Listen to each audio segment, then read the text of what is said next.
Dans cette vidéo, je vais devoir parler cash. Tu sais, comme d'habitude, je parle sans condescendance, sans mépris, mais je nomme les choses. Des fois, ça peut piquer, mais c'est pour le bien, c'est-à-dire que c'est pour le bien de chacun d'entre nous. Parce que si on s'aime un peu, ou si on a un peu de l'estime de soi, on se doit de se regarder dans la glace et de pouvoir se dire les vérités. Mais comme j'ai coutume à dire, l'être humain n'aime pas quand on lui dit la vérité. Je sais, on n'aime pas. Mais par contre, c'est dans la vérité qu'on grandit. C'est dans la douleur, dans cette douleur-là, où il y a la croissance. Donc moi, sur cette vidéo, je voudrais qu'on parle très peu, mais on parle bien. Qu'on parle très peu, mais qu'on parle bien. Moi, je viens te poser la question.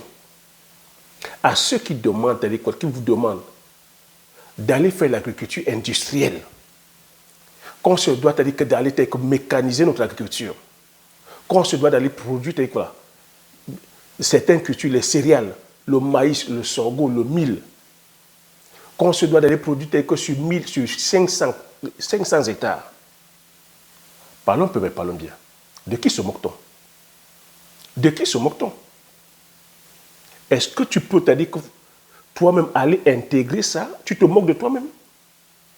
Tu ne connais pas ta situation? Ceux qui vous disent ne connaissent pas la situation, ne savent pas la situation des personnes au pays. On dit en Afrique, les gens vivent sous le seuil de pauvreté, avec moins d'$1 par jour. Moins d'$1, moins d'€1 par jour. Et vous demandez à une population constituée de 70% rurale d'aller faire l'agriculture industrielle, d'aller acheter la mécanisation. Sur ce même continent, les gens ont du mal même à payer la data. Vous voyez, les gens ont du mal même à rester sur des vidéos d'une heure, de 30 minutes, de 45 minutes. On est obligé de vous mastiquer des vidéos de 2 secondes, 8 secondes. Parce que quoi, on n'a pas l'argent pour faire la data, payer la data. Et on te demande d'aller acheter la mécanisation, d'aller rouler sur un tracteur. Est-ce que tu penses que c'est possible, ça?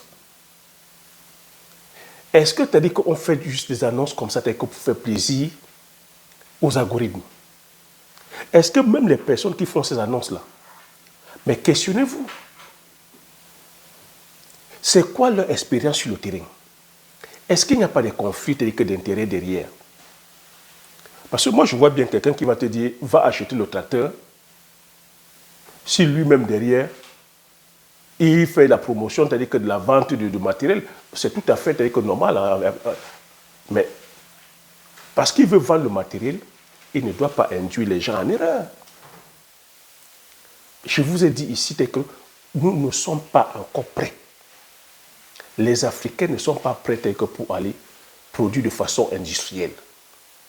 Et encore, c'est-à-dire que sur les segments de culture, comme les céréales, le soja, le maïs, le blé, le tournesol, le colza. Mais parce qu'on est dans un piètre copier-coller.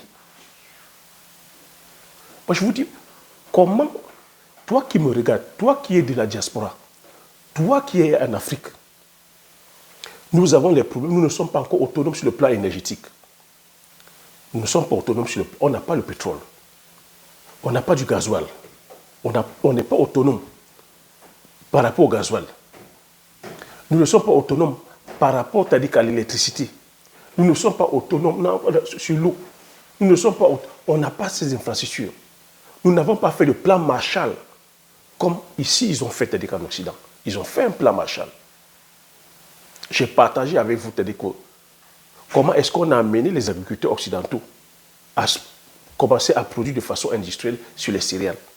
L'Europe ne produisait pas les céréales. L'Europe ne produisait pas le maïs. C'est les Américains qui ont ramené le maïs. C'est les Américains qui ont ramené la mécanisation. Je vous ai dit, la combine, c'est-à-dire que la mafia derrière, c'est-à-dire que l'industrialisation, on a ramené les agriculteurs occidentaux ici dans l'industrialisation de façon, c'est-à-dire que dans la surproductivité, malgré eux, ils avaient une agriculture agro-silvopastorale, où sur la même parcelle, on produisait et les légumineuses, et les cultures, les arbres, et on faisait l'agriculture. C'était une agriculture d'association, où ils s'en sortaient. Mais en 1930, les Américains ont ramené la mécanisation en 1930. Pendant que les guerres en 1940 et en 1950, au sortir de la Deuxième Guerre mondiale, le plan Marshall, démembrement, on les a fourgué la mécanisation. Parce qu'il fallait produire plus. Et j'ai relaté ici le mécanisme, comment est-ce qu'on les a amenés. Aujourd'hui, ce ne sont pas les agriculteurs qui sont au contrôle du business de l'agriculture. En tout cas, ceux qui vont produire les céréales. C'est les grands groupes agro-industriels de la chimie, que vous connaissez tous, les Monsanto, Bayer, BASF, c'est Syngenta, c'est des compagnies où à la base, au sortir de la Deuxième Guerre mondiale, ils produisaient de la poudre de canon. Est-ce que tu sais c'est quoi la poudre de canon? La poudre de canon, c'est le nitrate en fait. C'est le nitrate qui est l'azote. Donc, après la guerre, ayant les stocks de nitrate, et ils ont constaté que sur les tranchées, la verdure, il y avait beaucoup de verdure. Donc, les frères Bosch, qui sont les Allemands, ont déduit que c'est le nitrate qui permet, que justement, qu'il y ait beaucoup plus de verdure. C'est comme ça qu'ils sont allés au laboratoire transformer l'excès de nitrate qui restait en azote. C'est le nitrate. Tu vois? Et ce sont même chimistes aujourd'hui qui sont allés aussi, comme je te dis, en 1930, les Américains ont ouvert la recherche au public. Qu'on puisse créer des semences améliorées afin de booster la productivité. Les chimistes, dont tu vois, ces compagnies Bayer, qui à la base sont des chimistes, sont rentrés dans la production de semences. Les Syngenta, qui sont à la base, sont des laboratoires pharmaceutiques, sont rentrés dans la production de semences, où aujourd'hui, ce sont eux qui produisent, qui ont le contrôle sur plus de 60% des semences mondiales. Et voilà comment ils ont le monopole. Et tu as aujourd'hui, non seulement tu as l'industrie chimique, tu as l'industrie de la mécanisation, tu as l'industrie des banques, tu as l'industrie tu as l'industrie du pétrole, tu as l'industrie de l'agro-transformation, l'industrie de la distribution. Et derrière, ils ont mis les producteurs. Les agriculteurs sont obligés de produire et vendre aux agro-industriels. Et ces mêmes agro-industriels sont des propriétaires terriens. Ils ont des milliers d'hectares de production. Ils viennent donc compétir. Ils viennent faire la concurrence déloyale aux petits producteurs. Les agriculteurs occidentaux disparaissent.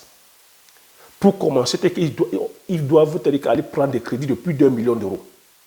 Qui c'est qui aura 1 million d'euros en Afrique? Les gens qui vous conseillent ne connaissent rien du domaine agricole. Moi, je vous parle, ça fait plus de 30 ans que je suis dans le domaine agricole, que j'ai commencé à travailler tout petit. Donc, quand je vous parle des produits du terroir, c'est un savoir, c'est le savoir-faire que j'ai et c'est le savoir-faire faire depuis la petite enfance. C'est de commencer petit. Tu vois, lorsque tu fais le choix de l'association de culture, tu n'as pas besoin de mécanisation. Lorsque tu commences sur 1 hectare ou 2 hectares, c'est dans tes comptes. De toi à moi, est-ce que tu peux avoir 1000 hectares? Donc, vous voyez, nous sommes là chaque fois à juste dire, on ne peut pas nourrir l'Afrique avec 2 hectares. On ne peut pas nourrir l'Afrique en travaillant avec la houe et la machette. Mais vous n'êtes pas en train de voir comment le monde est en train de changer. Le monde est de plus en plus on est de plus en plus dans le protectionnisme, on est de plus en plus dans le nationalisme, on est de plus en plus dans le repli sur soi. On est dans un monde de rapport de force. Mais toi, tu veux aller produire les céréales. Dans quel monde? Dans ce monde libéral. Dans ce monde, on nous parle que de mondialisation, de libre circulation de biens et de services. Comment tu peux aller compétir avec les Occidentaux? Mais regardez comment le conflit qu'il y a là, la guerre commerciale qu'il y a, la guerre économique qu'il y a. Comment chacun se déclare la guerre. Non, je viens te faire comprendre que si tu veux vraiment qualifier l'agriculture, tu sais, moi, je viens partager ici mon expérience, le pratico-pratique. Ça fait plus de 30 ans. Quand je te parle des cultures du toit, quand je te parle du manioc, du macabo, du taro, de la banane plantaire, toutes les cultures vivrières, comme les cultures de rente, c'est l'expérience. Et avec les résultats concrets. Oui, je travaille avec la houe. Je continue de travailler avec la houe parce que il faut comprendre aussi qu'aller travailler avec la houe, on n'agresse pas le sol. Est-ce que tu connais les dégâts que le tracteur fait sur le sol? On subit aujourd'hui les changements climatiques, on subit aujourd'hui le réchauffement climatique, on subit aujourd'hui les pertes en termes de biodiversité, on n'a plus des abeilles, on a perdu en termes d'espèces animales, nos eaux ne sont plus de qualité, les eaux sont chargées par la chimie, l'air est pollué par le taux d'azote. Est-ce que tu sais que l'agriculture industrielle et l'élevage industriel polluent énormément? Est-ce que tu sais qu'un pays comme l'Hollande est en train d'interdire l'élevage, interdire l'agriculture? Le gouvernement hollandais est en train de dédommager les éleveurs et les agriculteurs pour racheter les terres parce qu'ils ont dépassé leur seuil d'azote. Parce qu'on les a amenés à aller produire plus à la surproductivité, à la croissance. On parle tout de croissance, mais il faut comprendre que la croissance vient entraîner les inégalités. La croissance vient entraîner la pauvreté. Aller produire plus au profit de qui? Au profit des multinationales que j'ai citées là.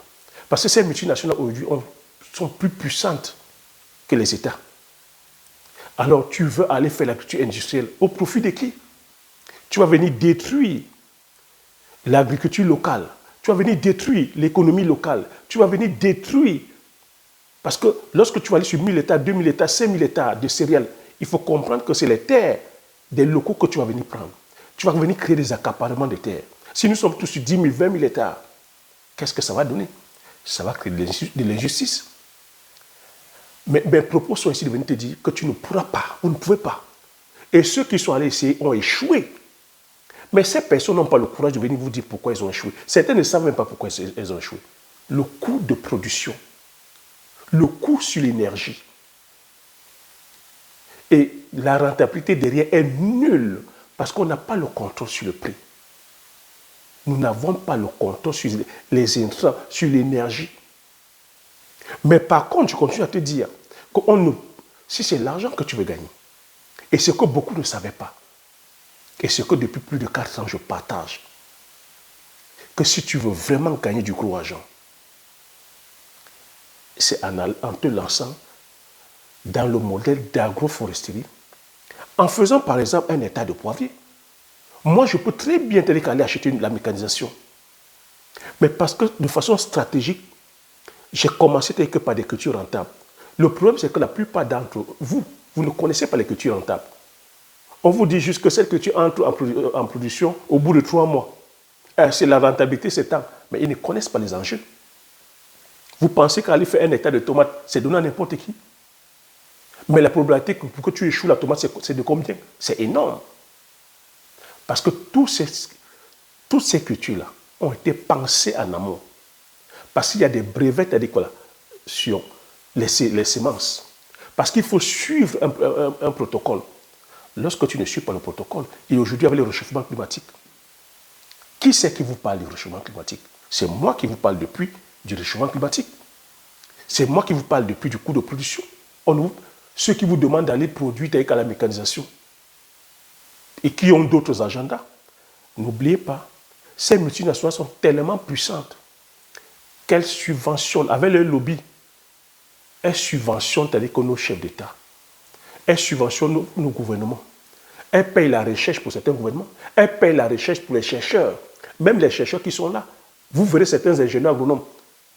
C'est ces grandes firmes-là qui financent leur recherche. Quand une firme finance la recherche, tu penses que quel est le rapport que tu peux donner? Tu ne peux que donner le rapport à sa faveur. Ces grandes firmes qui sont dans les grandes institutions, auprès des législateurs, afin de pouvoir venir influer sur les lois en leur faveur. Ces grandes firmes, les États sont tellement pauvres en termes de finances. Ce sont ces firmes-là qui financent elles-mêmes leurs recherches. Et ce sont ces firmes-là elles-mêmes qui publient leurs résultats. Donc tu vois un avocat ou un juge qui se transforme en avocat ou un avocat qui se transforme en juge. À toi de choisir. Donc mes propos ici, c'est de venir te dire l'agriculture industrielle telle que tu as dit que c'est dessiné là, ce n'est pas fait pour les pauvres. Alors arrête de te blaguer. Arrête de te blaguer. Toi qui es en Afrique, tu es incapable de payer la data. Est-ce que tu peux aller acheter un tracteur de 100 000 euros? Est-ce que tu peux aller acheter un tracteur de 60 millions? Est-ce que tu peux aller acheter une moissonneuse batteuse de 500 000? Est-ce que tu peux acheter 500 hectares? Est-ce que tu peux acheter 1000 hectares? Est-ce que tu as la connexion même Internet? Est-ce que tu as l'électricité qui arrive à temps? Est-ce que tu as des bonnes routes? Non, mais parlons peu, mais parlons bien. Tu manges combien de fois par jour? Mais tu ne peux pas toi-même voir que non, ma situation, c'est-à-dire que mon niveau, ma situation ne me permet pas de faire ça. Mon niveau, c'est la machette. Prends ta machette et commencer. L'entrepreneuriat, ce n'est pas un phénomène de mouvement. Entreprendre, dire que tu veux aller, c'est-à-dire que relever, donner la souveraineté à ton pays sur le plan alimentaire, c'est un geste patriotique. Il faut aimer son pays. On ne vient pas déjà d'abord en disant qu'on vient chercher l'argent. On vient en disant qu'on vient contribuer. On vient créer de la valeur. On vient mouiller le maillot. On vient participer, c'est-à-dire à l'effort, c'est-à-dire national. Mais lorsqu'on vient, c'est-à-dire que vous brandissez comment devenir millionnaire, comment devenir milliardaire, il faut avoir le cardio pour faire l'agriculture. Ces mêmes personnes qui sont venues, comment devenir, elles sont parties. Combien t'as dit que sont sur les tracteurs? Mais vous ne voyez pas les réalités ici en Occident. Mais la diaspora, vous ne voyez pas. Vous ne voyez pas la réalité sur le terrain. Donc arrêtons de nous blaguer. Je sais que la plupart, beaucoup, veulent aller faire l'agriculture ou veulent aller entreprendre pour le prouver. C'est pour prouver. Mais beaucoup sont confortables, c'est-à-dire que sur leur salaire qu'ils ont, beaucoup sont confortables avec leur métier qu'ils font pour le moment. Mais pour faire le prouver, pour dire je suis CEO, je suis entrepreneur, non. Si c'était possible, ça se saurait. Si c'était aussi facile, tout le monde serait en train de faire. Mais c'est de se retrousser les manches. L'agriculture industrielle, tant que nos États n'ont pas impulsé, c'est-à-dire qu'ils n'ont pas fait un plan Marshall pour dire qu'on accompagne tout le monde, on accompagne les promoteurs. Je vous dis, vous ne pouvez pas. Je vous dis d'affaire, vous ne pouvez pas. Parce que ici, ce sont les États qui ont impulsé, c'est-à-dire que créer des lois, accompagner. Les banques accompagnent. Les États accompagnent. Les États accompagnent par la recherche, en produisant les semences de qualité, en produisant la technologie. Mais si on laisse aujourd'hui les choses entre les mains des privés, des multinationales occidentales, mais vous pensez que ces multinationales viennent faire quoi? Elles viennent faire le profit. Et aujourd'hui, les États ont perdu le contrôle. Donc, c'est d'aller de façon stratégique. D'aller commencer à produire comme la Chine a fait. La Chine a commencé, c'est-à-dire que avec ses forces, la Chine a commencé de façon artisanale. Avant, c'est-à-dire que d'aller prendre la technologie, c'est-à-dire qu'ailleurs, et adapter par rapport à ces réalités sur le terrain.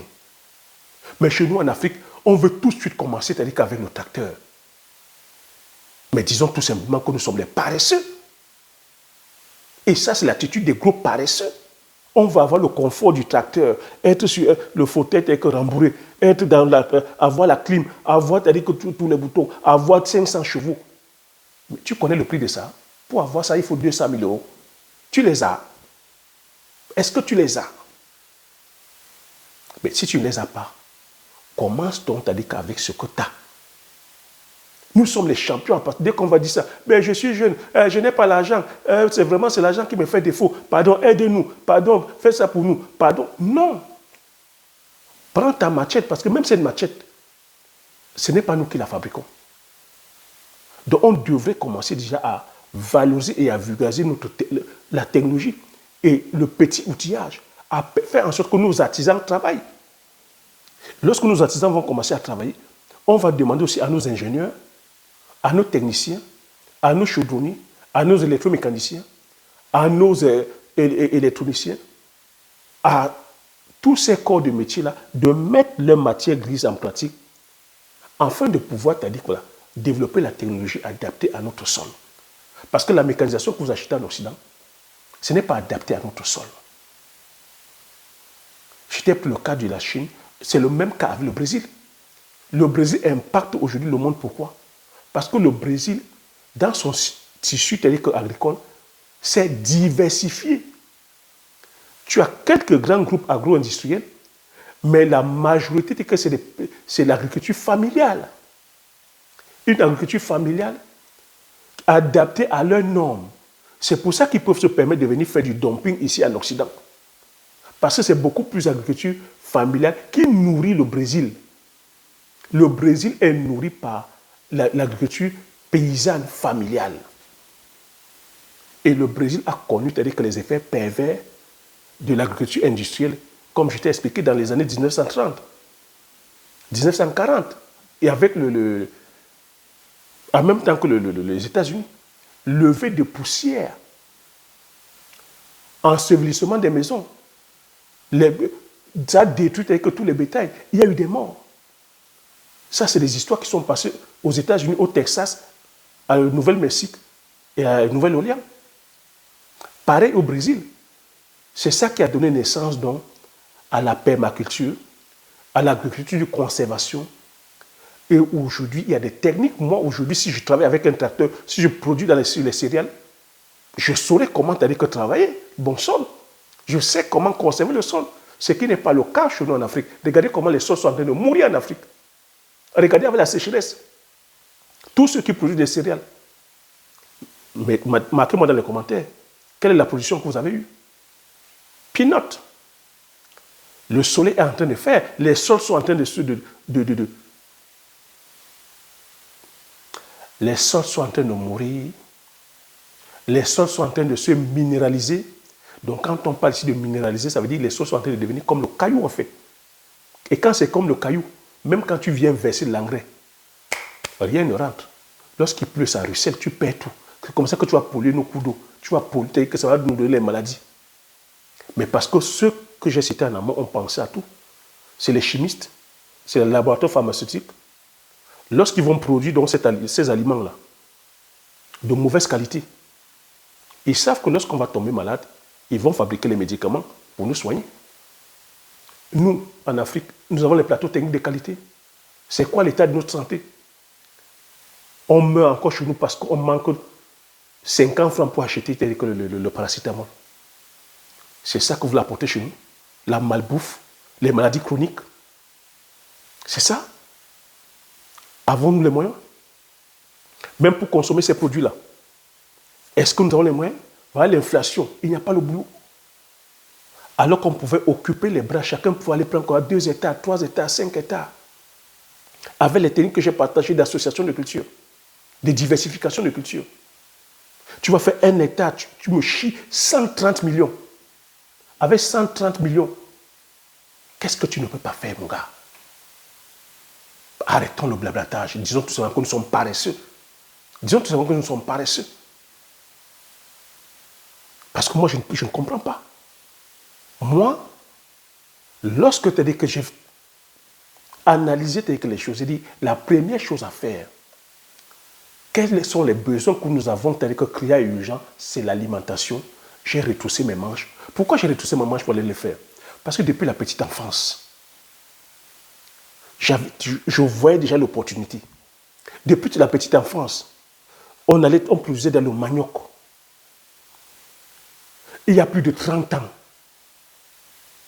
on produisait le manioc, on transformait le manioc en bobolo, en foufou, en watafoufou, en miondo, en tapioca.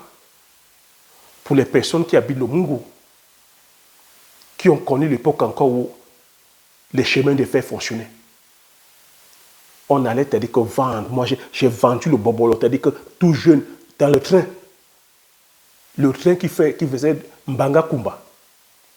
Pour ceux qui sont du Mungo savent de quoi je parle. On a vendu le manioc, on a vendu le safou, les arachides, les plantains, ou le train. Donc tout ce que je partage avec vous, c'est du pratico-pratique. C'est parce que je sais qu'il y a de la valeur, il y a de l'argent dedans. Et au jour d'aujourd'hui, avec recul, les plantations industrielles sont venues occuper le terrain. Les cultures vivrières, voilà, se font rares. Donc tu vois qu'il y a une opportunité. On est aujourd'hui en train de privilégier les cultures de rente, les cultures d'export au détriment des cultures vivrières. Il ne faut pas qu'on s'étonne. Si tu me fais, voilà, 2 hectares associés d'arbres fruitiers et de cultures vivrières, viens me voir. Mais tu vas me remercier. Mais si tu vas faire 2 hectares de céréales, qu'est-ce que ça va te donner? Ça ne va rien te donner. Ça ne va rien te donner. C'est une masterclass que je partage.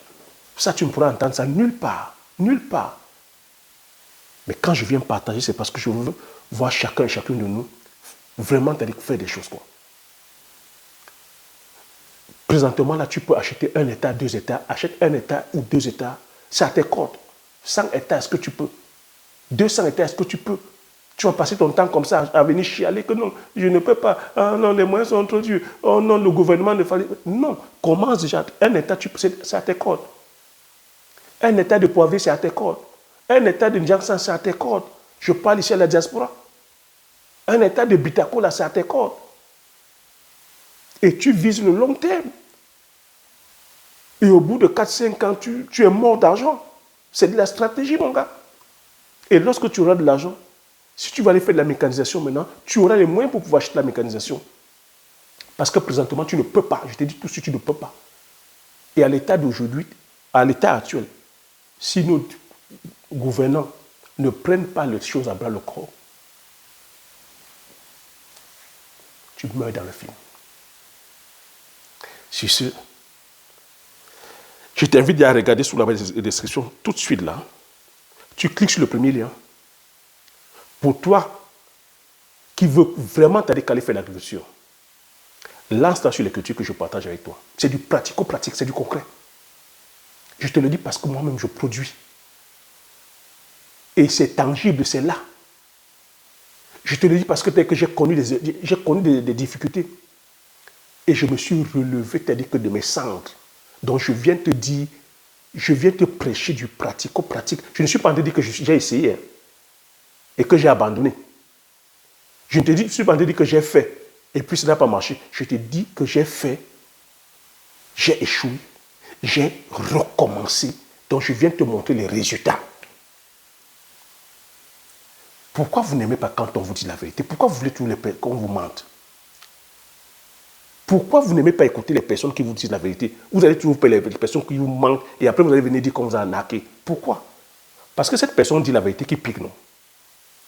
Parce qu'on vient vous dire qu'il y a le travail. Contrairement à ceux qui viennent vous miroiter les millions ou les milliards, qui viennent vous miroiter le proving. Ma preuve sociale, c'est ma plantation. Le reste, c'est du paraître. Ma preuve sociale, si tu veux produire le poivre comme moi, va à ma plantation. Tu veux produire le manioc, le macabo, le taro, l'igname, le ndjansan, le bitako, là, le palmier à huile. voilà ma plantation. C'est comme ça, je ne peux pas te dire ça autrement. Oui, je ne peux pas te dire ça autrement. Mais quand je te dis ça aussi, ce n'est pas un héritage. Je ne suis pas né avec la cuillère en or dans la bouche. Mais si je l'ai fait, c'est avec la stratégie. J'ai commencé à le faire avec mes moyens de bord. Et aujourd'hui, je suis autonome. Ces cultures-là, que je ne dépends pas des forces extérieures. Et c'est des cultures sur le long terme. C'est-à-dire que c'est des patrimoines où les enfants de tes enfants vont bénéficier de ça. C'est de ça qu'il s'agit. C'est de ça qu'il s'agit. C'est celui qui te dit le contraire te ment. La preuve, beaucoup sont allés te dire que vouloir faire comme ici, ils se sont cassés la gueule. On fuit. On a abandonné. Non. Est-ce que tu as dit que les personnes allaient vraiment parce qu'elles aimaient le domaine agricole? Non, beaucoup vont par rapport à la part des gains. Et lorsqu'ils sont partis, ça les a donné. Non, on ne parle pas. Non, il faut venir nous dire les réalités. Parce que l'honnêteté veut aussi que tu viens dire pourquoi tu as dit que tu as échoué. Tu tires les leçons, tu dis pourquoi tu as échoué. L'échec, il n'y a pas échec lorsque tu n'as pas abandonné. Mais malheureusement, tu as dit que la plupart abandonnent. Moi, c'est là où je dis c'est des petits joueurs. C'est des personnes de one shot. C'est des personnes qui sont dans le proving. C'est des personnes qui sont allées vers le domaine agricole ou dans le domaine entrepreneurial. Pas par passion, pas parce que tu as dit que des personnes qui viennent changer les choses. Mais sont partis par les intérêts égoïstes d'argent. Le truc à donner. Ce que je dis ici, beaucoup de personnes de la diaspora qui sont partis, voilà, en disant qu'on vient aussi contribuer, ont perdu des millions. Ce que je dis, prends ça au sérieux. J'ai beaucoup de retours, beaucoup de personnes qui m'écrivent. Ont perdu les 10 millions, 15 millions, 20 millions, 30 millions, parce qu'ils sont allés produire des céréales. Et qui, au final, n'ont rien eu. Et qui, au final, se sont retrouvés tout simplement en train d'acheter les intrants. Herbicides, fongicides, nématicides, les machins. Et n'ont rien eu. Alors que je décris ça depuis, c'est des personnes qui me découvrent, qui me disent, mais Thierry, si on t'avait connu depuis, on ne serait pas tombé là-dedans. C'est des masterclass que je donne, ça devait être payant. Et je sais que tous me suivent. Tous me suivent et beaucoup sont en train de changer de braquet aujourd'hui. Moi, je viens faire ça parce que tu as dit quoi? Je suis dans l'esprit du partage, en fait. Je suis dans l'esprit du partage. Prendre la graine. Toi qui es de la diaspora, toi qui es en Afrique, prendre la graine. Un homme converti en vaut deux. Sur ce, je te dis merci. Et à la prochaine vidéo. Ciao.